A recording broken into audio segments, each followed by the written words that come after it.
আজকে ডিভোর্সের কয়েকটা গ্রাউন্ড বলবো। যদি আপনার ওয়াইফ বা আপনার হাজব্যান্ড যদি আপনার সাথে এগুলো করে থাকে, তাহলে আপনি কিন্তু সরাসরি আপনার ওয়াইফ বা আপনার হাজব্যান্ডকে ডিভোর্স দিতে পারবেন। তো গ্রাউন্ডগুলো কি?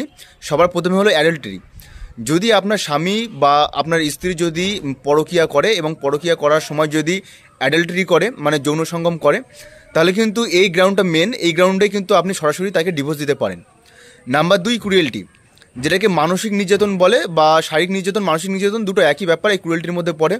যদি পরকীয়ার মাধ্যমে যদি আপনাদের মধ্যে ঝামেলা হয় বা যদি মানসিক রোগে মানে মানসিক চাপে বা মানসিক যন্ত্রণায় আপনারা ভোগেন, তাহলে কিন্তু আপনারা ডিভোর্স দিতে পারেন।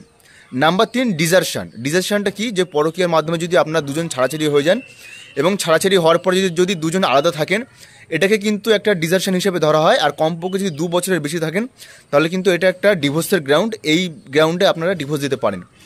আর তারপর হলো আরেকটা গ্রাউন্ড, সেটা হলো যে venereal disease or incurable disease.